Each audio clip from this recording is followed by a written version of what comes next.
All right, guys, we are ready to start section 5. And here's how it is looking so far. And those are the 2 rows of the purl stitch. And there is that double SOS stitch or double honeycomb, which is what Arnie calls this stitch.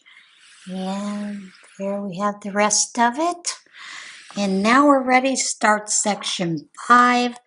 And section 5 starts with the increase as normal, which is a Tunisian simple stitch here, then a full stitch in the bar, and then the stitch pattern is a purl stitch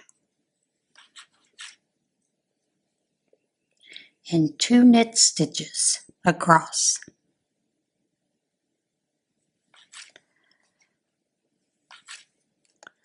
So that's a purl stitch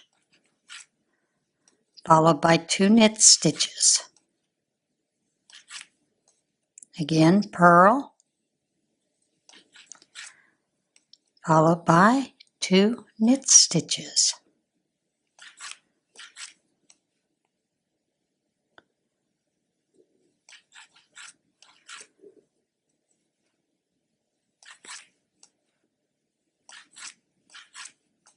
Of course, the purl, you bring your yarn down in front.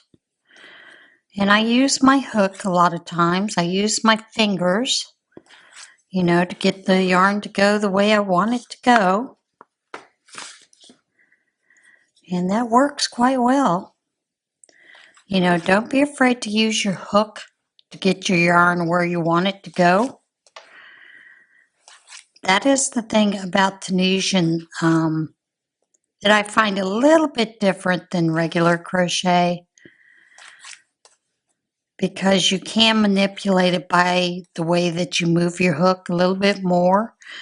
Of course, regular crochet, we're not doing purl stitches and those kind of things. So that is a little different in that sense.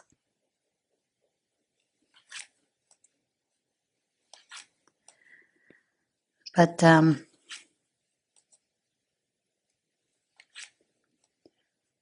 still, we should never be afraid to use the hook.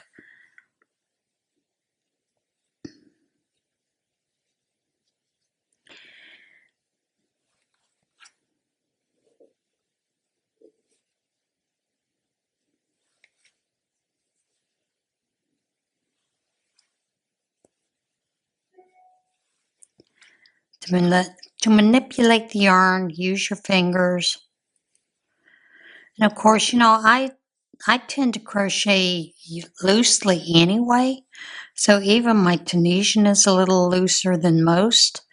Those of you that are tight crocheters, Tunisian might be a little more difficult for you because you are a tight crocheter.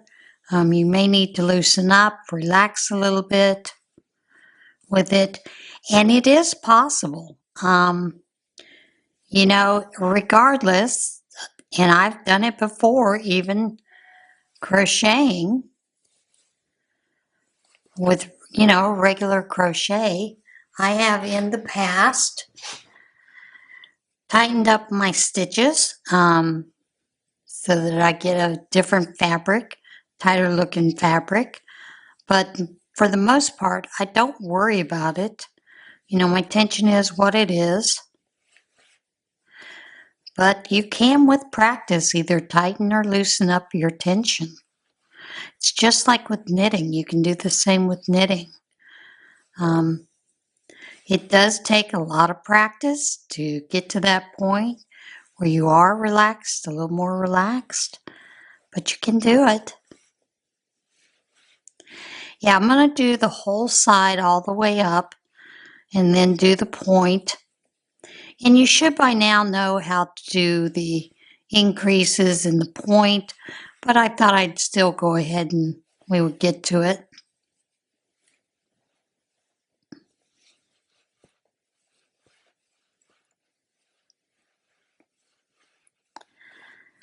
You see, sometimes have a little trouble. And some of that is because I am resting my elbow on the table that I am working on.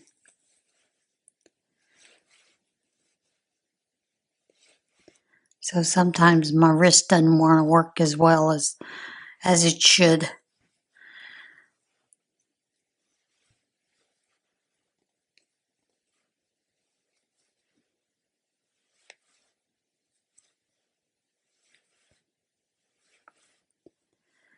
Well, folks, I'm having even trouble doing the just the regular knit stitch right now.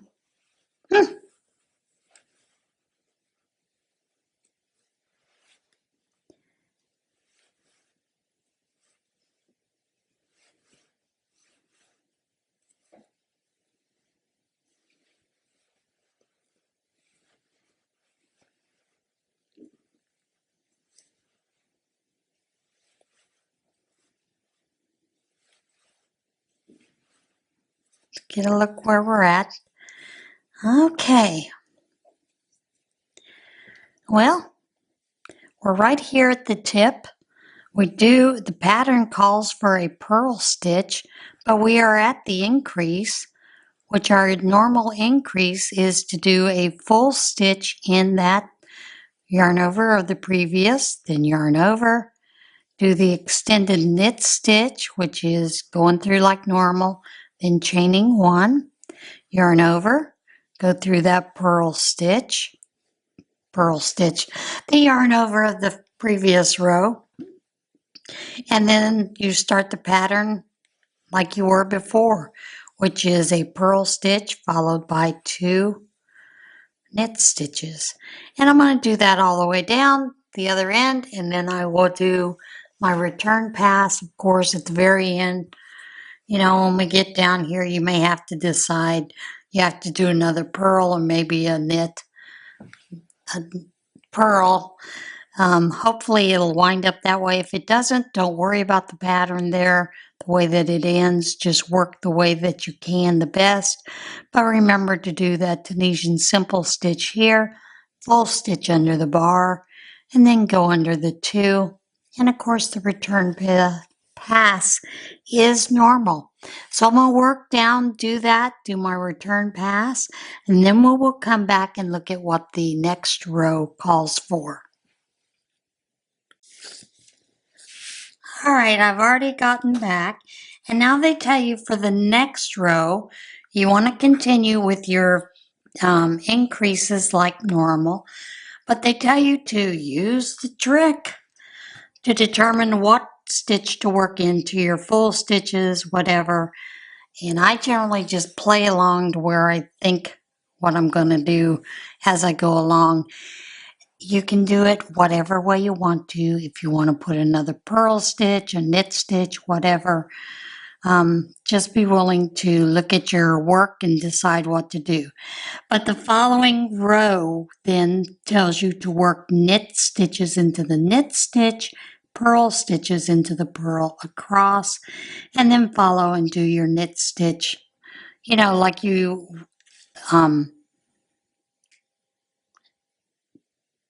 would do the increases like you would normally do, which is Tunisian simple stitch, then full stitch. This is a regular stitch here, so quite honestly, I'm just going to put a knit stitch and then follow the pattern, which is putting purl stitches in the purl, knit in the knit as you go up. And like I said, wherever my full stitch is on this, for the increase, I will most likely do a knit stitch.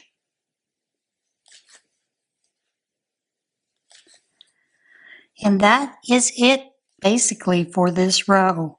You do repeat those rows for 6 rows, and then you follow with that row of purl. And then the next section again also starts with another purl section. So I will do that for the 6 rows, and then we'll come back and we'll start section 6 next week. All right, guys, I hope you enjoyed this. I hope you're following along, and I hope some of you are attempting to do this because it is turning out to be a beautiful shawl, regardless. All right, folks, see you again next week. Bye.